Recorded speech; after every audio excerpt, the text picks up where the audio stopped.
Sejam todos muito bem-vindos. Que alegria! Alguns rostinhos que estávamos com saudades. Mas eu quero hoje compartilhar uma palavra direto do trono.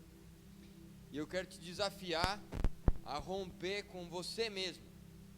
Te desafiar a não limitar a sua forma de pensar. A não impedir o que Deus quer fazer. Por isso, abra sua Bíblia junto comigo. O livro de João, capítulo 6.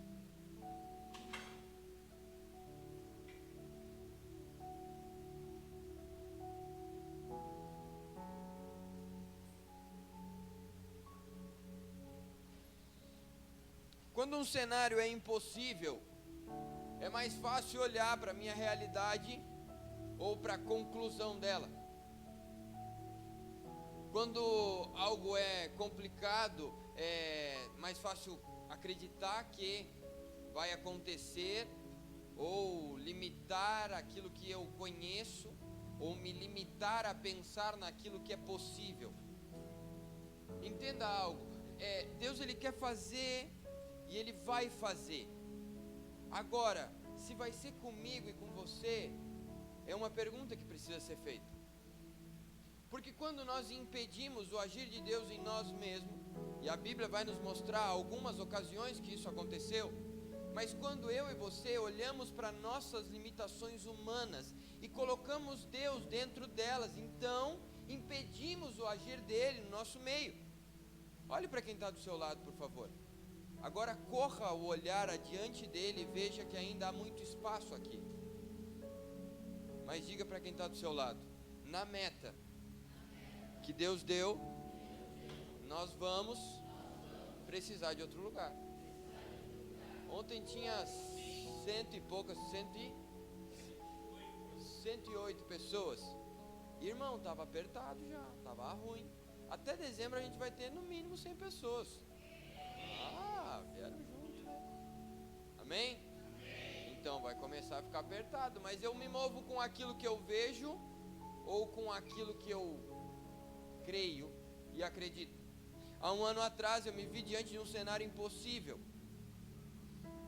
Quando peguei a chave do prédio, eu gosto de contar para os irmãos, porque eu preciso que você entenda do que você está fazendo parte. Principalmente que nós temos muita gente chegando. Você está fazendo parte de um sonho que foi calculado exatamente por Deus. A Paola disse numa conversa que tivemos de uma forma muito interessante, ela disse: foi no tempo de Deus. E eu mesmo. Porque nós tínhamos inúmeros prédios, muitas tentativas, chegávamos e barrávamos barrávamos ali, aqui, ali. Nós tínhamos o valor necessário, mas aí chegava, a prefeitura não autorizava alguma coisa, São Paulo não autorizava outra, e assim nós ficávamos. E os cultos no sindicato bombando, um calor do céu, cara. A Cassiane escreveu 500 graus dentro do sindicato. E nós olhávamos para tudo aquilo que Deus estava fazendo com muita alegria. Mas em um certo momento eu disse para Deus: eu não vou mais tentar. Me dá uma palavra. E aí veio de São Paulo um e-mail: vocês só vão alugar a partir de janeiro. Eu disse: beleza, era isso que eu precisava, uma palavra. Em setembro, 2 de outubro foi a inauguração. No início de setembro, final do mês antes de setembro, que eu não lembro, agosto, que nós conversamos. E aí surgiu essa oportunidade. Muitas bênçãos acontecendo em meio a cenários caóticos e impossíveis. Foi em agosto, final de julho, eu chego até os irmãos, a nossa liderança e o nosso louvor principalmente, e disse para eles: é o seguinte, nós vamos abençoar todo o nosso som. Nós tínhamos bastante coisa já, eu não consigo lembrar agora, mas eram alguns bons reais. Não lembro agora. Eu já sou acostumado, mas eu sei que os irmãos ainda têm dificuldade quando tem o nenenzinho chorando. Eu cheguei até eles e falei: nós vamos abençoar com todo o nosso som. Nós pegamos todos os cabos, fios, microfones, tudo que nós tínhamos de melhor. Nós fomos até a igreja de Dom Pedrito, instalamos, ensinamos o funcionamento e entregamos a eles. Na outra semana nós fizemos a nossa humildade, um violãozinho, o carrom e a voz numa caixinha muito abençoada, mas ruim. Uma caixinha importante em Deus, mas ruim. Qualidade baixíssima. Mas e nesse culto, parece que Deus fez de propósito, né? Que tinha uma galera. Pensem no pastor. É que eu acho que vocês não chegam nessa parte, né? Porque, irmãos, quando dá alguma coisa, quem sente muita vergonha é eu. Porque, teoricamente, eu sou o responsável, mesmo que seja Deus. Eu me dou. Por exemplo, na semana passada, que o som deu umas falhadas, nós passamos a semana, eu e o Serra conversando, o que é umidade? Não, é os demônios, cara. Porque não tem explicação, vinha pra cá, testava e não acontecia, é o diabo.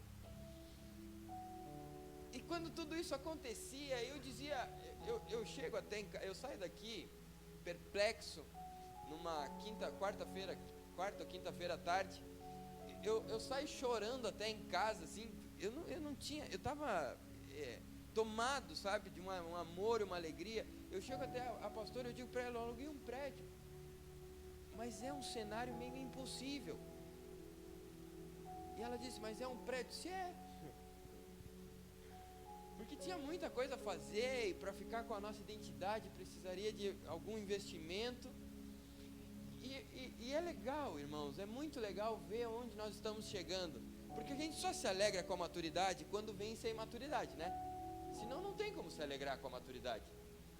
E eu sei que quando eu orei e disse, Deus, o que eu devo fazer? Eu devo começar aos poucos ou nós vamos deixá-la como a nossa cara? E enquanto muitas orações aconteciam e nós nos movíamos, eu fui muito ruim com os obreiros, porque eu já sabia 2 semanas antes, eu não contava para ninguém, só eu e ela sabia. E eu comecei a dizer para ele, cara, vamos orar.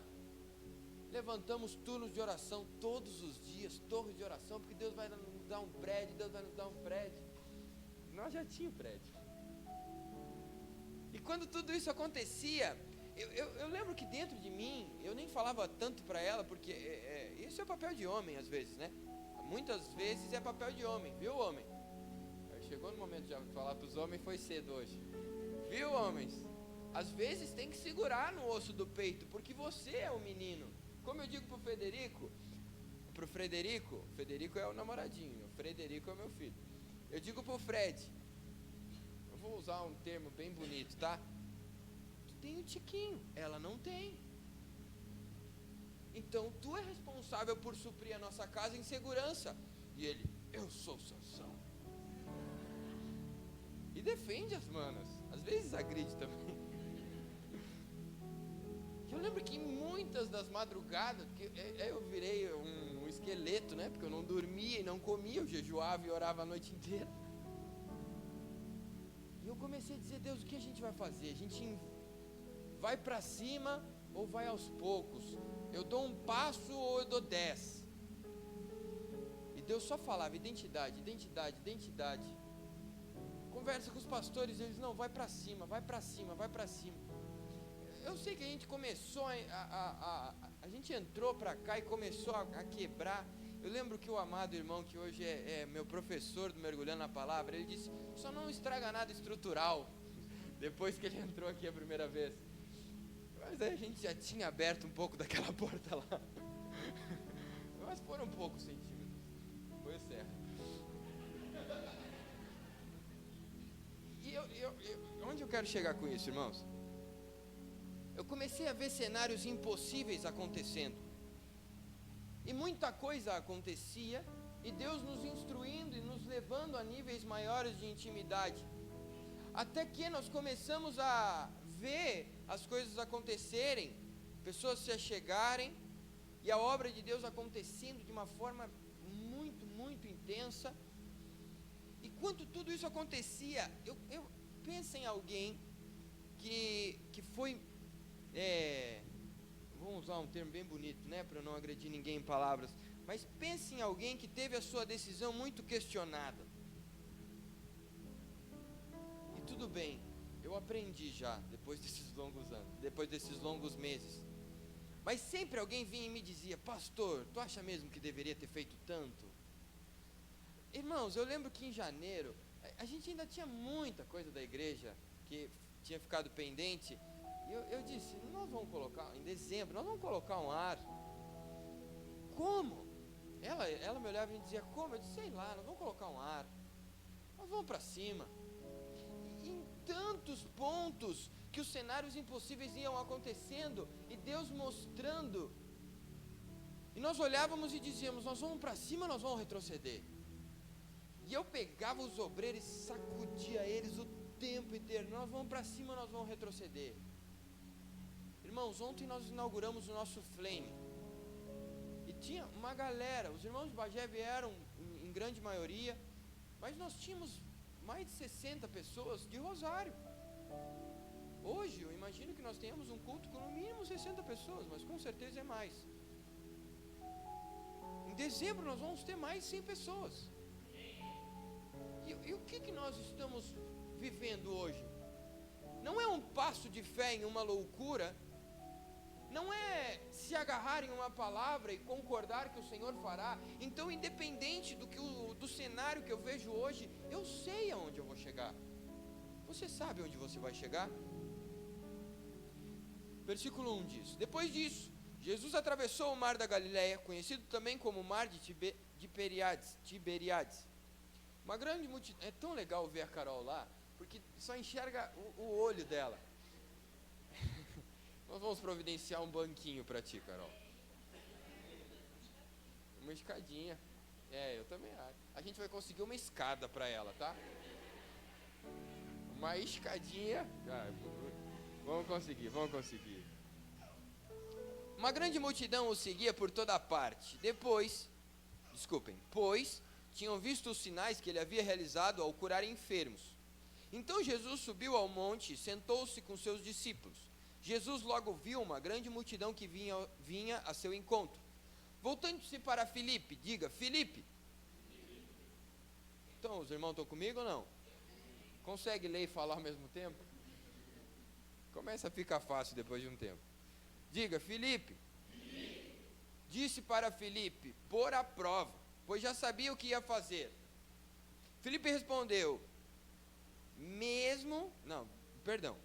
onde podemos comprar pão? Jesus disse para ele. Era quase tempo da festa judaica da Páscoa. Disse isso para Filipe para pôr-o à prova, pois já sabia o que iria fazer. Versículo 7. Respondeu, mesmo que trabalhássemos por vários meses, não teríamos dinheiro suficiente para alimentar a todos. Vamos fazer um pause aqui.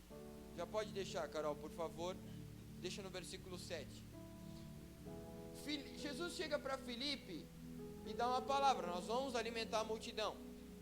Ele tem uma palavra, ele já sabe onde vai chegar, amém? Estão comigo ou não? Eles já sabem onde vão chegar, eles vão alimentar a multidão. Jesus só quer saber como. Filipe começa, eu imagino Filipe reunindo alguns discípulos, fazendo uma reunião. Aí um chega para ele e diz, a gente vai precisar de muito dinheiro. O outro, mas eu não sei se tem algum lugar que a gente compre agora. Tu viu alguma padaria que tenha pão para 5.000 homens? Vamos fazer um resumo rápido, um cálculo rápido. 5.000 homens, a esposa, mais um filho, 15.000, pode ser? Fora os solteiros, fora as solteiras, fora as crianças que vinham ao redor. Então vamos fechar em 15.000. 15.000 pessoas. Aonde que nós vamos conseguir? Tem uma padaria que consiga pão para 15.000 pessoas agora? Filipe diz, olha, todo Jerusalém aí eu não conheço padaria que tenha para tanta gente. Ele diz, não, mas se a gente está quase anoitecendo, se a gente liberar eles vão dar um jeito deles, saem a caçar, vão pescar, vão dar um jeito. Até que chega alguém chamado André, versículo 8, irmão de Simão Pedro, e falou, aqui está um rapaz com 5 pães de cevada e 2 peixes. Mas o que adianta isso para tanta gente? Jesus respondeu, digam ao povo que se sente. Todos se sentaram na grama que cobria o monte. Só os homens eram cerca de 5.000. Jesus tomou os pães, agradeceu e os repartiu entre o povo, e em seguida fez o mesmo com os peixes. E todos comeram à vontade. Eles juntaram o que restou e encheram 12 cestos com as sobras. Depois que todos estavam satisfeitos, Jesus disse aos discípulos: juntem os pedaços que sobraram para que nada se desperdice. Filipe chega e ele tem uma resposta diferente. Ele sabia a palavra, ele sabia a ordem, aonde chegariam. Mesmo que os recursos parecessem não ser possíveis, eles chegariam até lá, porque Deus disse que chegariam. Quem está comigo? Está começando a entender para onde você vai? Mais ou menos, nós vamos chegar lá. Filipe olha para uma ordem de Jesus e começa a trazer pensamentos negativos, informações negativas, porque o cenário de impossibilidade, ele vai gerar estratégias negativas. Você não vai ver um cenário positivo na sua família e começar logicamente, rapidamente, se não com sua mente transformada, pensar coisas positivas. É natural do ser humano. Benhur falou ontem, aquilo para mim foi uma revelação do céu. É natural ao ser humano chorar. Nasceu chorando, chora a vida inteira. Então começa a ver cenários impossíveis, e nós começamos a olhar para eles e dizer: não, mas será que uma igreja sem placa vai dar certo? Mas é que é muito calor, tem só 2 ar-condicionados. Mas é que está começando o senhor percebeu que está começando a encher? A gente já não tem mais cadeira. Um banheiro só. Então percebeu? Aí começam cenários negativos na sua vida, e você começa a olhar para a sua conta bancária e começar a dizer: isso é insuficiente. Você começa a olhar para os seus filhos indo mal no colégio e dizer: ou esse menino que não presta, ou eu que não presto. Normalmente é os pais. Me perdoem por essa fala imbecil que falei agora, porque logicamente a culpa não é da criança, né? Tanta novidade no mundo. Cheguei até a ficar vermelho agora, porque eu falei uma idiotice e vou me corrigir publicamente. Na época da ciência, com tanta possibilidade, se o seu filho está indo mal no colégio, corre atrás de recurso, irmão. Não seja teimoso. Não queira arrebentar a pau. Isso passou. Aprende a tabuada ou vou te espancar. Isso passou, graças a Deus. Vai procurar recurso, vai procurar auxílio. Psicopedagoga, psicólogos, igreja, milagre. Tem tanta coisa para acontecer antes de lançar decretos para o seu filho de que ele é um burro, de que ele não presta, que ele não serve para estudar, serve para quebrar pedra. Eu tinha um amigo que era sensacional, a mãe dele. Até que um dia eu disse para ele: cara, tu não vai quebrar pedra, né? Ele: claro que não, vou estudar. Mas a mãe dele dizia, ele era grandão assim, e a mãe dele sempre olhava: tu é burro, tu não presta para isso, tu vai ter que quebrar pedra. Seguido de uma sequência de adjetivos de palavrão. Eu olhava para aquilo, eu ficava perplexo, e eu sempre falava para minha mãe, a tia Nara, tão mimosa ela, mas ela comigo, né? Com o filho dela não. Então comece a olhar para os cenários difíceis, para os cenários impossíveis, de uma maneira diferente. Mas como que isso é possível? Se todas as vezes que ao olhar para uma impossibilidade, a primeira resposta e a pronta resposta é ter a sensação de que Deus pode, mas não vai fazer. E isso está sendo natural no nosso meio. Ontem nós oramos por milagres, e nós tivemos alguns testemunhos de milagres. Depois eu vou compartilhar o resto com os irmãos. Mas teve uma menina que não estava comendo de tanta afta, e a mãe dela veio como um passo de fé. Olha isso, irmãos. 4 anos, 5 anos de idade, a Valentina não estava comendo de tanta afta. Conseguem perceber isso? Ao acordar, ela chegou 4 horas da manhã. Ao acordar, a filha dela veio correndo dizer: mamãe, eu estou comendo bolachinha. E disse que abria a boca e não tinha nada. Aí o outro não mexia o ombro de jeito nenhum. E eu lembro da oração que eu dizia: quem não consegue praticar esporte, lembra? Ele me mandou um videozinho depois dando uma burdoada numa bolinha de beach tênis.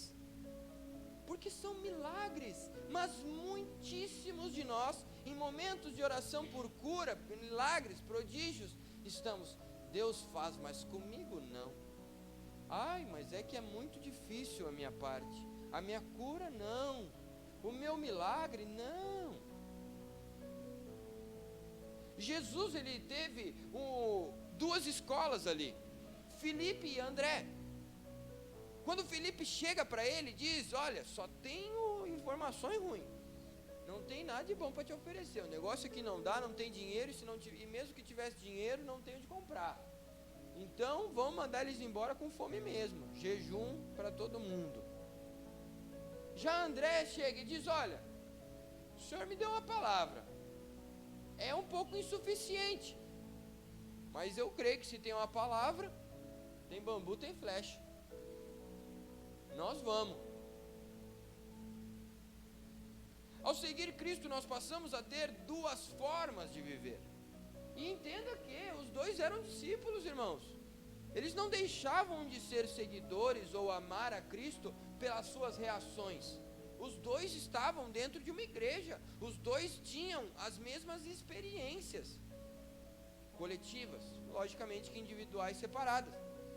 Mas quando eles chegam até Jesus, e isso que nós precisamos entender, o que nós vamos reagir?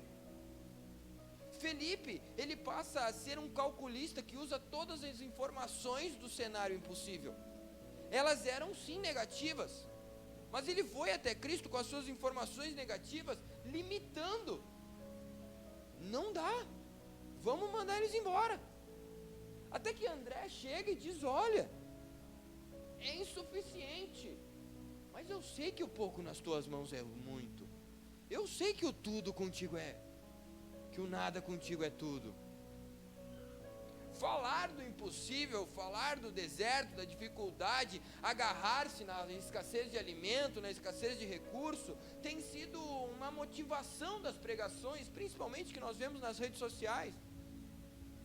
Emocionalmente tocam, porque no cenário que nós vivemos do nosso país, é um pouco natural algumas dificuldades. Só que em nenhum momento desse, Deus disse que nos desampararia. Só que nós estamos esquecendo da fé. E muitos de nós colocam a fé em segundo plano, anulam a fé na sua vida e só se preocupam com o cenário. Entenda que se você sabe aonde você vai chegar, se você consegue reconhecer aonde você vai chegar, a palavra que Deus te deu, isso é o passo definidor do seu futuro. O seu propósito, o rumo, o destino foi definido. Se tem uma palavra, tem tudo. Ao entender esse destino, o processo é somente uma parte que precisa acontecer. Mas Deus, ele tem prazer no relacionamento. Deus, ele tem prazer em estar conosco. As atribuições que ele vai nos confiar não são maiores do que o seu amor de pai para filho. Mas como olhar para esse Deus e querer a velha aliança ainda? Como olhar para esse Deus e não acreditar que o maior ele fará, que o melhor ele fará? A alegria que Deus tem na comunhão verdadeira de um filho com o pai é o que define o que nós somos e para onde vamos. Não é o seu bolso, não é suas emoções. Pessoas almáticas que têm se deixado levar pelas suas emoções não se controlam. Nós brincamos que a roda do ônibus gira, gira. Daí o Bill faz, não quero. A Mel faz, quero doce. Papai faz, controla tuas emoções. Que é o que eu falo para eles o dia inteiro. O nome disso é emoção, controla, filhote. Vai, irmão, controla tuas emoções. Me respondeu curto no grupo da igreja. Não me deu os parabéns. O problema está em você, não no outro.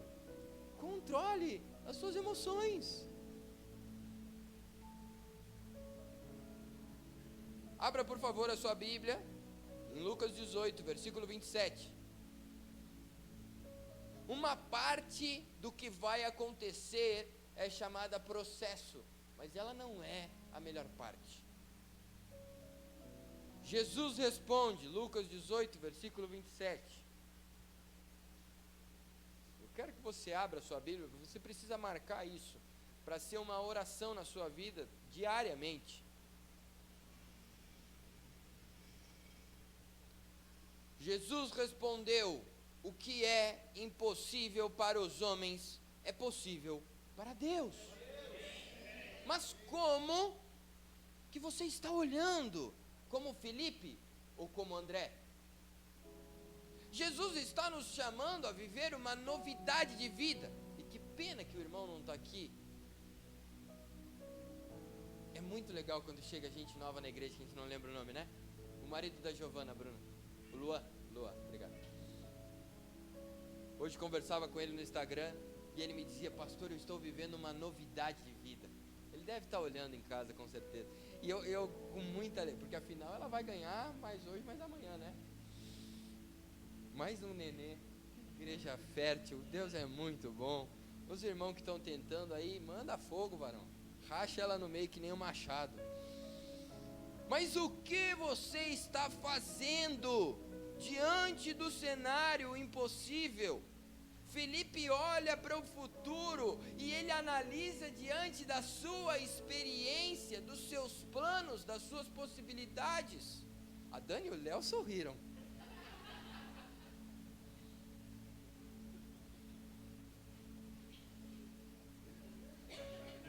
Creatina,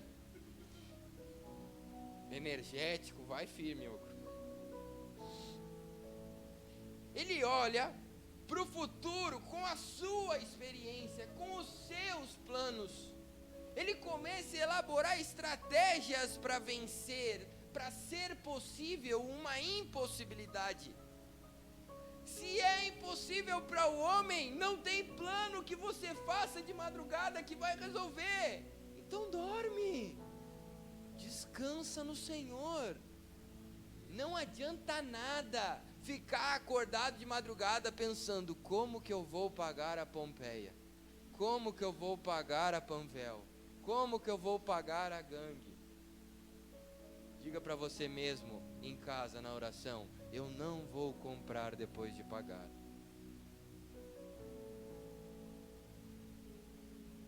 Nós fomos chamados para algo. Entenda que Ele nos amou a ponto de delegar a nós uma incumbência que Ele deu ao seu próprio Filho Jesus. Jesus recebe a grata satisfação de ser o Salvador do mundo. E Ele diz, agora, fazei discípulos, batizando em meu nome, e ide e pregai o Evangelho. O que diríamos nós depois de ontem? Lancem as suas redes. Mas um cenário impossível, ele deixa de ser possível pelos meus planos, pelos teus planos.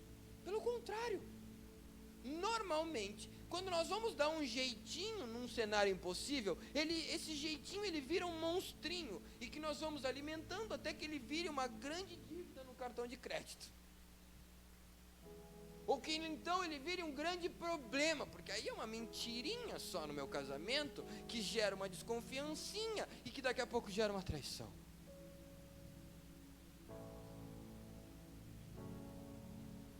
Deus, Ele quer manifestar a glória dEle, mas imagine algo comigo agora. Imagine que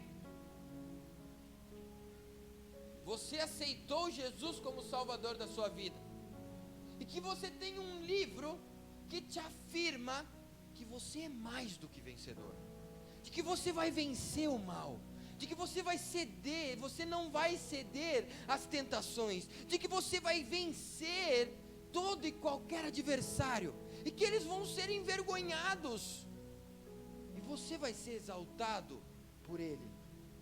Agora imagine que esse Deus, Ele quer manifestar o poder ilimitado dEle através de você. Imagine que esse Deus quer intervir nesses momentos impossíveis. Quem quer esse Deus? Ele está em você. O Espírito Santo habita em você. Não, se move em você. Até com gemidos inexprimíveis. Daí você pode então perceber que para Ele há algo importante em você. Por isso, exalte ao Senhor. Como nós escolhemos viver? Nós criamos as nossas linhas de segurança, limitamos aonde Deus vai agir ou não. Eu lembro de uma irmã, quando ela chegou na igreja, ela me dizia: tem que ter calma. Eu só vou servir quando eu entender em Deus, tem que ter calma. Eu mandei uma mensagem para ela e disse: olha, eu não vou te colocar pressão alguma, mas tu fica à vontade. Até que eu começo a orar e Deus começa o nome daquela baixinha na minha cabeça, o nome daquela baixinha na minha cabeça. E eu mando: olha, eu não sei se tu está entendendo o que está acontecendo, mas Deus está me falando isso. E ela me manda: então tá, né? Vamos fazer alguma coisa que agrade a Deus. Tá lá, ó, só dá para enxergar o cabelo dela. Mas como dar espaço a Deus? Como olhar para o Senhor e não querer tomar o controle? Nós começamos a achar que as coisas não são importantes para Deus, porque são poucas ou pequenas, ou porque há alguém mais necessitado. Afinal, aquele pobre bicho tem 3 filhos, então eu nem vou orar. Eu vou pedir alguma coisa para mim, ele tem 3 filhos. Mas é que a igreja precisa tanto, o outro irmão precisa tanto. Eu vou esquecer de mim.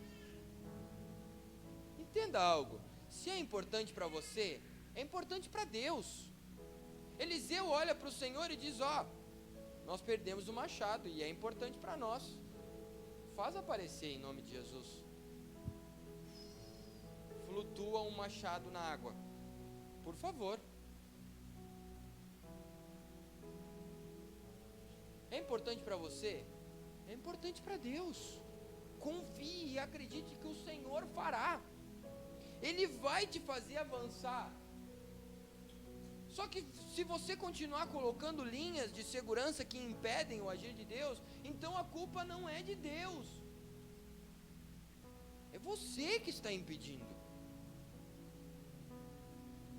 Como olhar para o Senhor e responder à chamada da fé, à incumbência de um propósito de ganhar almas, se deixando ser levado? O profeta Ezequiel tem uma visão que para mim é o que define caminhar com Jesus. Eles estão andando e entram em um rio, enquanto eles têm controle, eles vão percebendo o que está acontecendo, e nada acontece até que eles perdem o controle, e as águas ela não dá mais pé. Então é nesse momento que Deus age. Ontem a mensagem foi sobre dependência. A mensagem de hoje nos dízimos e ofertas foi de fé, de coragem, de viver o profético e acreditar que Deus vai fazer mais do que nós pensamos. Só que você consegue colocar isso em prática, porque mais do que concordar e dar um amém, aplaudir ao Senhor, na segunda-feira você precisa acreditar nisso, com toda a sua força. O reino dos céus é conquistado com esforço, e os que se esforçam se apoderam dele. Aí começa a ver muitas experiências de milagres na vida dos outros irmãos. Aí comigo não acontece. Aí o filho está doente, a primeira reação: vamos ao médico. A Olivia estava com a cara toda empelotadinha, está um pouco ainda, mas nós estávamos preocupados realmente. E começamos a orar, e foi tão legal que a gente foi na médica por outra coisa, e a pastora perguntou, e a médica nem bola para ela. Isso daí deve ser qualquer coisa. E começou a aumentar. E aí o que era uma bochechinha começou a virar todo o rosto, começou a virar essa altura do peito aqui. E um dia de noite, nós não conversamos e os dois oraram. Só que ela levantou e disse: tu nem sabe, eu orei e ela foi curada. Porque todas as bolinhas, elas foram sumindo, secando, o que era um problema deixou de ser um problema. Porque é milagre. Só que milagre não é para viver dentro da igreja só. Glória a Deus pela manifestação dos milagres na igreja. Mas você tem que viver o milagre dentro da sua casa, porque o mesmo Deus que age na minha, age na tua. O mesmo Deus que age na igreja, Ele age na tua casa. O mesmo Deus que agiu em todo o Antigo Testamento, no Novo Testamento, em toda a história da igreja, Ele está à tua disposição. Que legal que você une a sua fé à minha, mas primeiro ore. Eu não me nego de orar na casa de ninguém. Adoro, amo fazer isso. Quando dizem, ai, desculpa por incomodar, eu fico bravo, porque não incomodam. Vocês me dão a capacidade de exercer o meu chamado. Mas você tem orado dentro do seu lar? Ai, eu vejo uns vultos. É demônio, irmão. Expulsa. Deu. Sujeitar é o diabo, ele vai fugir de vós. É a palavra. Se for o meu carro, diz que agora eu não posso. Só que ainda olhamos para o Senhor e dizemos, eu não sou capaz. Quem já disse para Deus, eu não sou capaz? Não levanta a mão. Gideão, Juízes 6. Ai, meu Deus, Juízes 6. Gideão, Juízes 6. Oi? Juízes, capítulo 6, verso 14. Nós já vamos encerrar. Os irmãos preferem? Eu vou começar a fazer algumas enquetes no culto. Vai abrindo a Bíblia aí.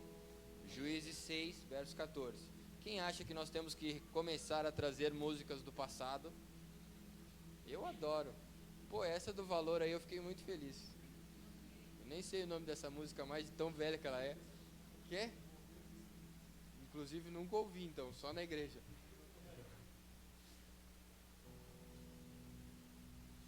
Quem gosta que o culto comece 7 horas em ponto? Por favor, levanta a mão. Eu também gosto.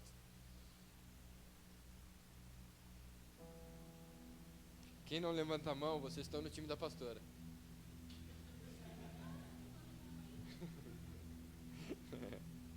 Pobrezinha. É tão legal que a gente está arrumando o caos lá em casa, né? Para vir para o culto. E aí eu vou pregar, né? Então eu coloco meu louvor, eu fico com algum deles, eu fico orando em línguas, eu fico numa vibe lá. E ela tá botando toda a casa em ordem, ela tá arrumando as crianças, ela tá botando perfume, escovando o dente, fazendo aquilo outro. E eu tô numa vibe, o Senhor fala comigo. E aí eu chego e digo, pô, a gente vai se atrasar. E ela, é claro. Hoje nós começamos 1 hora mais cedo. E ganhamos 15 minutos. Que aí a Olivia decidiu que hoje não era um dia legal. É muito legal ter filho, tenha filhos. Muitos. Quanto mais, melhor. É sério, irmãos, é sério. Filho é a melhor coisa que tem. Quando você tem filho, tudo muda. Então tira, vou aproveitar já. Homens, por favor. Quem governa a sua vida? É Deus ou é Mamon? Quem é Mamon? É o demônio, é a entidade máxima que lida com finanças. E ele muitas vezes age nos impedindo de viver o nosso propósito. Ele é descrito na Bíblia e toda a história, como um Deus adorado, que eram entregues sacrifícios de crianças, posses, tudo era colocado lá numa grande... Era tipo uma masmorra, assim, uma grande escadaria, e lá dentro era tirado as crianças, tinha fogo lá, atira as crianças, atira os pertences para adorar como rituais a esse Deus. A esse Deus com D minúsculo. Só que ele é um espírito que age em nosso meio ainda muitíssimas vezes. Em relação a filhos, isso tem sido uma ação de Mamon, sabia? De Mamon. Porque Mamon tem definido o propósito de Deus para as famílias. Ilimitado, na verdade, limitado o propósito de Deus para as famílias. Ai, eu não quero ter filho porque é caro. Mamon, não é Deus. Ai, eu não quero ter filho porque a fralda está cara. Mamon. Ai, eu só vou ter um filho porque eu não vou conseguir dar as mesmas coisas para ele. Mamon. Não é Deus. Então quem define sua vida? É Mamon ou é Deus? Então vai, irmão. Não foi com essa intenção, tá? Os irmãos que estão muito rápidos aí no pensamento. Tenha filhos. traga eles para a igreja, ensine os caminhos do Senhor. Nós vamos revolucionar essa cidade, esse país. Imagina o dia que, como Paulo escrevendo para Timóteo, falando da vozinha dele, da mãezinha dele, vai chegar alguém e vai dizer: Mel, glória a Deus pelo teu pai e pela tua mãe que perseveraram. Miriam, parabéns, tua mãe te sustentou em oração, por isso que tu é o que tu é hoje. O teu pai te ensinou os caminhos. É muito lindo pensar no que Deus vai fazer no futuro, mas você precisa dar o primeiro passo. Então pare de ser cagão, seja homem. Olha para tua esposa e diz: vamos ter filhos. Gideão, lá em Juízes 6, Deus começa a falar sobre levantá-lo como rei. Ele seria levantado como rei. Imaginem isso. O Senhor se voltou para ele e disse: vá com força, vá com a força que você tem e liberte Israel dos midianitas. Sou eu quem o envia. Os irmãos podem repetir comigo: sou eu quem o envia. Olhem a resposta de Gideão: mas como posso libertar Israel? Meu clã é o mais fraco de toda a tribo de Manassés. Eu sou o menos importante da minha família. Deus olha para ele e diz: e daí? E daí que você é insuficiente? Sou eu que estou te enviando. Para de achar que é pela sua força, para de achar que é pela sua capacidade. Deus, Ele está te chamando não pelo que você é, mas pelo que você vai ser. Ele chama Pedro, um completo inútil, um cara torto, um cara pecador, um cara que não tinha capacidade, porque ele viu o futuro, que seria um grande pastor da igreja de Jerusalém. Ele chama Paulo como aquele que era o grande devastador dos cristãos, um assassino, porque ele sabia o que aconteceria no futuro, o maior missionário da história. Quando ele te chamou, ele sabia que você era uma porqueira, mas ele viu o futuro. Então vá até o futuro, pare de agir como você é hoje. Pare de olhar para as coisas e dizer: ai, mas é que eu sou assim. Mas é que a minha mãe me batia, o meu pai nunca me amou e nunca me abraçou.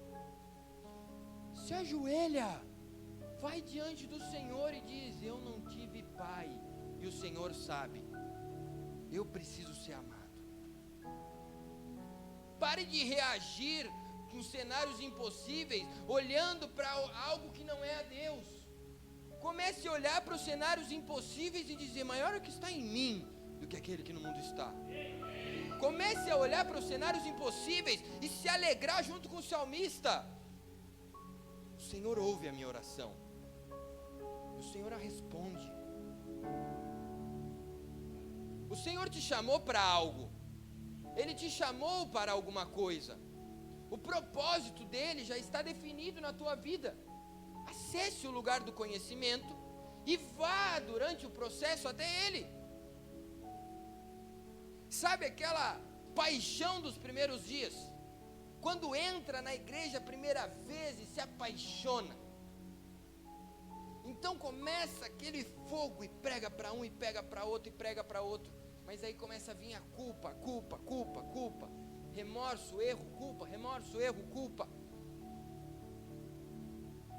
E aí essa paixão ela vai apagando até que sai da igreja. Como olhar para o cenário impossível como Filipe, como André e não como Filipe? Você é pouco para o chamado? Você é pouco para o propósito que Deus deu? Glória a Deus por isso. André chegou com pouco e ele alimentou 15.000 pessoas. Com certeza teriam outras pessoas muito melhores do que eu aqui. Pessoas que não se emocionariam, pessoas que teriam amadurecido muito mais rápido, pessoas que seriam muito melhores pregando, gerindo, amando, sendo pastores melhores. pregando de uma forma melhor, mas Deus me chamou. E Ele disse para vocês, caminha com Ele. Vocês o que fizeram? Nós vamos. Vocês olharam para a obra da cruz e falaram, nós vamos. Eu olhei para a obra da cruz e todas as vezes que me penso ser insuficiente, me sinto inseguro, eu olho para mim mesmo e digo, te aquieta minha alma. Te aquieta minha alma. Porque não é sobre mim, é sobre a obra da cruz. Então eu vou até um ginásio louco de vergonha, sem saber o que ia acontecer. Um dia antes tinham se arrebentado a pau. Eu vou na humildade com comida, para que não me batam. E com o Henrique do meu lado o tempo inteiro. Eu pensei, cara, o que eu vou pregar aqui dentro? Essas pessoas perderam tudo com a água. Elas estão fora de casa uma semana e vão ficar 2 fora de casa. E a gente trouxe 290 cachorrinhos. Se sou eu que perdi tudo e me trazem cachorrinho, eu jogo o cachorrinho de volta. Nós fomos amados, pregamos a palavra, oramos. O seu Jairo, o seu velhinho vem, coisa mais linda, com óculos escuros e parará, e vinha e me abraçava e me dizia, nós vamos na igreja do Senhor. Eu disse, vamos lá. Fui, joguei bola com os caras, pude orar com eles, tomei uma caneta, o Henrique tá lá, tomou uma caneta. Eu fui fazer um negócio, oferecer um gol por uma coca, ele me deu uma caneta. Eu olhei para minha insegurança e eu disse, maior é o que está em mim do que aquele que no mundo está. A minha incapacidade se torna possível pregar o evangelho, porque é nas minhas fraquezas, não é nos meus bons, ao contrário de defeito, qualidades, não é pelas minhas qualidades, é pelas minhas fraquezas, é pelas minhas mazelas, é pela minha constante luta em ser melhor, em amar mais os meus filhos, a minha esposa, em amar a igreja, em me doar pela noiva de Cristo. Mas isso não é só comigo, é com você da mesma forma. O que Deus te chamou? Encontre a palavra, busque ela, ore incansavelmente. Davi, quando tem uma dúvida de o que fazer, ele escreve o salmo que se tornou uma linda canção dos nossos dias. Eu não darei sono aos meus olhos. Imaginem o rei de Israel, a nação mais poderosa, o rei mais top. Eu não posso mais dormir enquanto eu não conseguir resolver. O que você está precisando fazer? Buscar ao Senhor? Busque. Entregar-se ao Senhor? Entregue-se. Sacrificar? Sacrifique.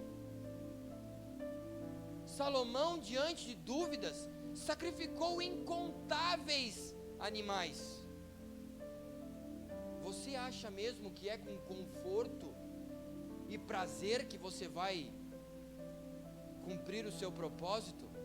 John Wesley, um dos maiores pregadores da história do Evangelho, que dá nome às igrejas wesleyanas, um cara que teve uma capacidade incrível de ouvir a Deus e gerar avivamento. Ele morava em uma casa lá perto dos seus 17, 18 anos, em que os vizinhos saíam para trabalhar às 4h45 e ele dormia até às 7, para então às 7 horas ir para o seminário teológico. Até que uma madrugada ele se acorda com barulho, de pessoas se arrumando, e diz: se eles vão trabalhar e servir ao seu Senhor a partir desse horário e voltam junto comigo, eu estou fazendo menos do que um trabalhador, e o meu Deus é muito maior. Busque, clame e responda ao chamado da fé. Lembre-se dos primeiros dias. O louvor pode me acompanhar, por favor? E se você quiser ficar em pé, fique à vontade. Se quiser sentar, deitar. Lembre-se dos dias em que o amor queimava. E como André, diante de total incerteza, você levava tudo que tinha diante do Senhor e dizia a Ele: é pouco, mas o Senhor pode. Nós vamos adorar o Senhor agora.